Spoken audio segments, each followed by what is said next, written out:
This is WKYT This Morning.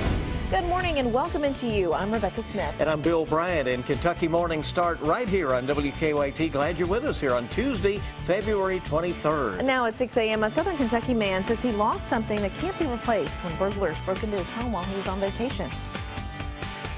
We're live in Frankfort, where firefighters are fighting to get legislation passed that would extend line-of-duty death benefits to the families of firefighters who die of cancer. And staying safe during a tornado. We're live with tips during Severe Weather Awareness Week and a statewide tornado drill set for today. And that's going to be at 10:07 early this morning. We'll have that story in just a couple of minutes. But down south and southeast, some sprinkles, a couple light showers. That's fading as we speak, and look for it to fade within the hour. Temperatures in the 40s, southbound 30s, central and northern zones. Afternoon looks great, but evening and night, here comes that rain, and I'll show you the timing on that coming up. And here's the latest from WKYT News. Well, for years, organizations have really been pushing for workers' compensation for firefighters with cancer. And today, state lawmakers will be considering such a bill. It comes as Lexington firefighter Matt Logsdon is undergoing treatment in Chicago for stage 4 cancer. WKYT's Mark Barber is live in Frankfort to explain what this bill was due, and he's joining us. Mark, good morning. Good morning, Bill. The firefighter cancer bill will go before the Appropriations and Revenue Committee in just 3 hours. Now, the bill aims to make certain forms of cancer considered a line-of-duty death for firefighters. Now, according to the Kentucky Fire Commission, when a firefighter dies in the line of duty, their family, their spouse, and their children, they receive $80,000 from the state. Now, one of the factors that the committee will be weighing today will be whether the budget can support the bill. Right now, the governor is trying to cut as much as he can from the budget to relieve the state's multi-billion-dollar pension crisis. If the firefighter cancer bill is adopted, it would help Joe Vissing's family. The Lexington firefighter died of cancer last year, and another name and face behind the push for the passage of the bill, Lexington firefighter Matt Logsdon. He was diagnosed with stage 4 cancer last year as well. Now, many firefighters tell us they want this bill to pass because firefighters like Logsdon and Vissing are more likely to get cancer because they're exposed to harmful substances when they fight fires. Now, of course, in a few hours, we should begin to get an idea of whether lawmakers will approve the bill in the committee today and send it on to the full chamber for a vote. Live in Frankfort, Mark Barber, WKYT. All right, thank you, Mark. New on WKYT this morning, a woman was rushed to the hospital after crashing into a tree in Lexington. Police say the woman was driving down Mason Headley towards Versailles when she crashed around 1:30 this morning. Looking at the damage to her car, it's hard to believe that she has only non-life-threatening injuries. A former college basketball player says his national championship ring was one of the things stolen during a burglary in southern Kentucky. Marty Pulliam says thieves ransacked his Lincoln County home while he and his wife were vacationing in Florida. He says the burglars stole guns, electronics, and his 1980 national championship ring. Pulliam used to play for the University of Louisville. Of course, he would like to have the stolen items returned, but Pulliam says what he really wants is for the thieves to be caught. My grandfather was 89 years old. He died. He needed him to have a lock on his door. He never had a lock on his house his entire life. And now you can't even go to Florida for a week's vacation without somebody breaking into your house. Pulliam says he is offering a $1,000 reward for anyone who can help lead police to an arrest. Well, it is our most clicked on story on WKYT.com this morning. A UK football player kicked off the team after being arrested for trafficking marijuana, according to police. Defensive end Jason Hatcher was pulled over for speeding on I-64 in Franklin County. The sheriff says deputies smelled marijuana, and after a search of his car, they found about a pound of weed. UK says coach Mark Stoops dismissed Hatcher from the team after learning of this arrest. Hatcher was suspended for UK's first 2 games of the last season for violating team rules. Well, this is Severe Weather Awareness Week in Kentucky, if you weren't aware of that. And to make sure people are prepared, there will be a statewide tornado drill today. And today's drill is quite timely. We're tracking the chances of maybe some thunderstorms later this week, maybe even some flooding. Of course, this is to get everybody prepared for the worst of circumstances, tornadoes. WKYT's Mike Byer is at our live desk now with some tips on preparing for tornadoes. Good morning. Good morning, Bill. Severe Weather Awareness Week is fully underway, and as part of the week, Kentucky will have a statewide tornado drill this morning.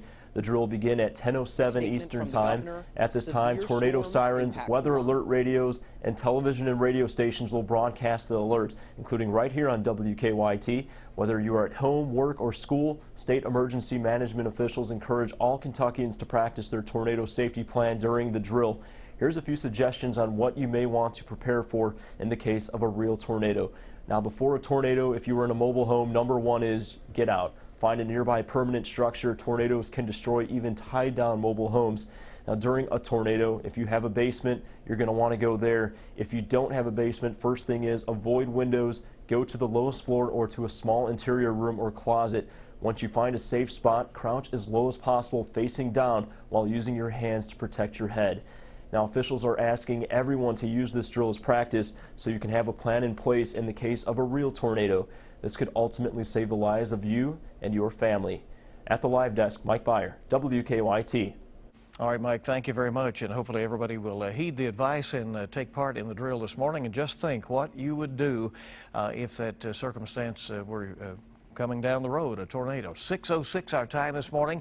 Disciplinary hearings against 5 Paris police officers will be picking up again tomorrow. Police Chief Rob Williams wants the officers to be fired.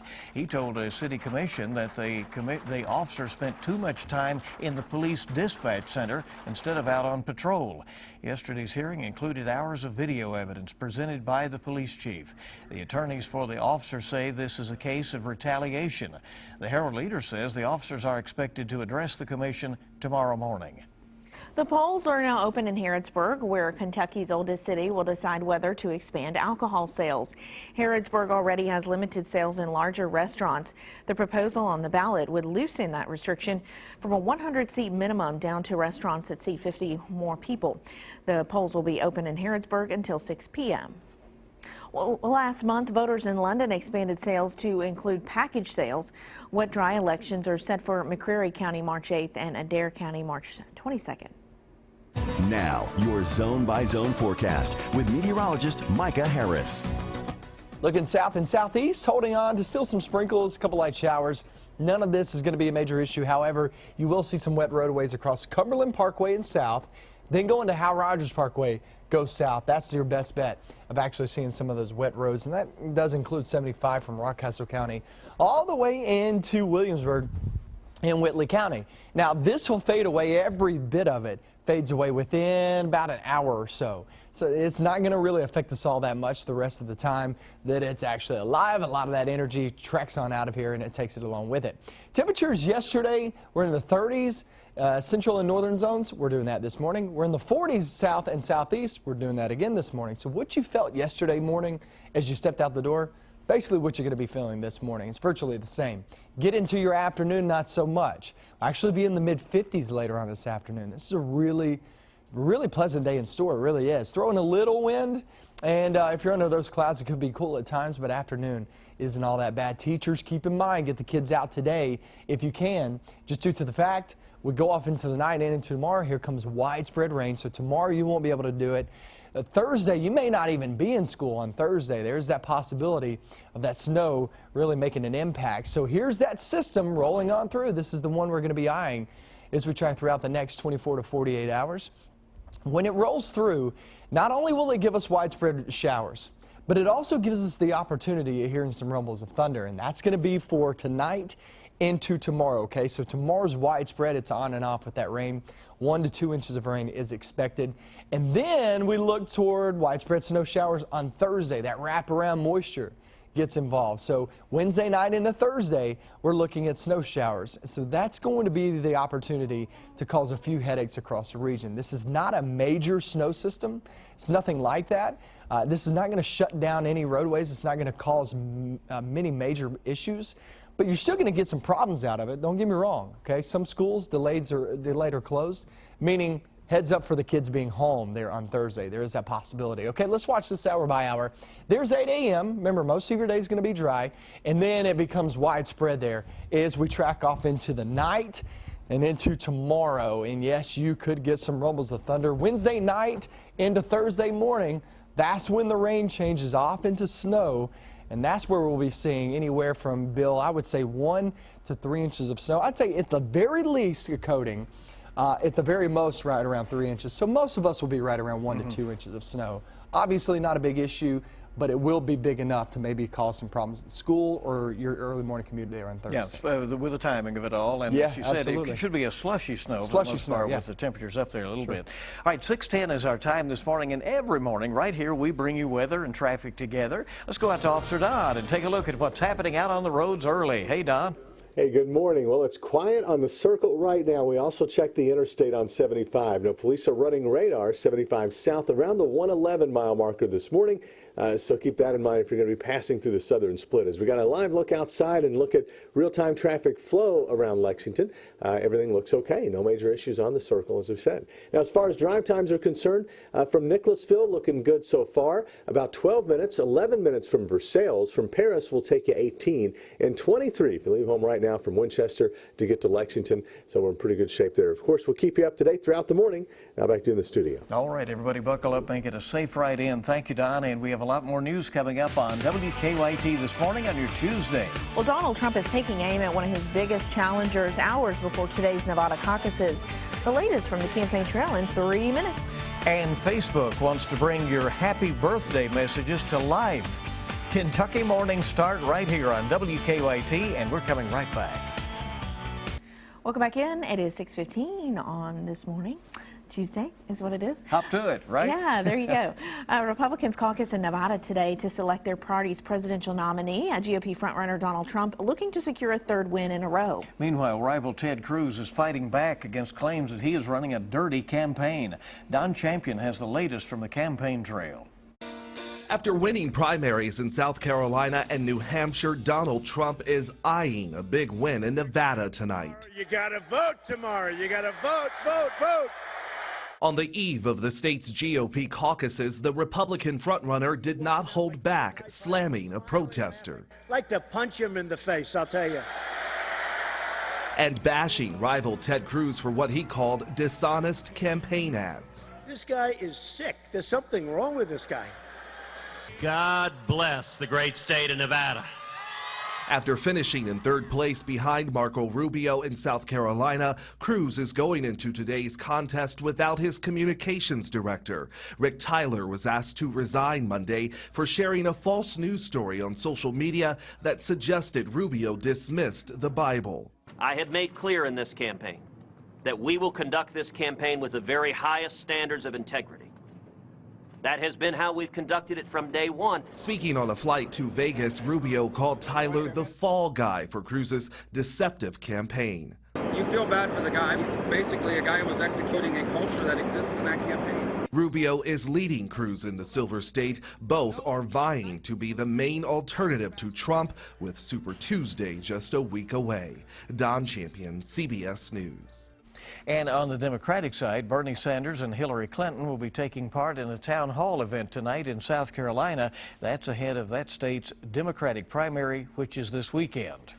Now on to some developing news this morning out of the Netherlands. At least one person was killed after a passenger train crashed into a crane and derailed. A number of passengers are injured. The scene is about 80 miles east of Amsterdam. We'll watch that story this morning, and the latest coming up from CBS this morning at 7. Well, the parents of a teenage girl injured in a weekend shooting rampage in Michigan say their daughter is fighting for her life. Abigail Kopf is listed in critical condition. On Monday night, mourners packed a church in Kalamazoo to honor the victims of the shooting rampage that left 6 people dead. The suspected shooter has now been arraigned. Bill Cosby's wife will continue giving a deposition sometime next month. Camille Cosby answered questions under oath for lawyers in a defamation lawsuit brought against her husband by 7 women who say he sexually assaulted them decades ago. Yesterday's session took place under heavy scrutiny and security at a Springfield, Massachusetts hotel. Demonstrators are expected to stage rallies at Apple stores around the country. This comes amid the company's ongoing encryption battle with the FBI. Apple is refusing to comply with a court order to create a backdoor that would allow the FBI to access data from the iPhone of one of the San Bernardino terrorists. The company's appeal is due by Friday. Time right now at 6:18 this morning. A UN aviation panel approved a temporary ban on cargo shipments of rechargeable lithium batteries on passenger planes. They can catch fire and potentially destroy an aircraft. The batteries are used in cell phones and laptops and hoverboards as well. Most are transported on cargo ships. About 30% are shipped by air. The ban isn't binding, but most countries follow the organization's recommendations. Amazon's free shipping is costing some customers more money. Customers now have to pay $49 to qualify for free shipping. That's a $14 increase. Amazon Prime members who pay an annual fee still get free shipping. Facebook wants to bring your happy birthday messages to life with the launch of Birthday Video Cam. It lets you record 15-second videos for your friends that will appear on their page. You can also add a birthday-themed frame. For now, it's only available on Apple's iOS. All right, bringing birthdays to life, and it's good to have you with us as you come alive here on this Tuesday morning. WKYT this morning just getting started with all the latest in orbit. This ape goes bananas. B-A-N-N-A-N-A-N-A-S. Okay. The details behind this strange video and what we're telling you about there coming up in about 6 minutes ago or so. Micah? They were wanting you to sing the popular song a few years ago. I'll sing it after the break, I promise. Tracking some showers and thunderstorms in the forecast. We're going to talk all about that and also when the rain transitions into snow coming up.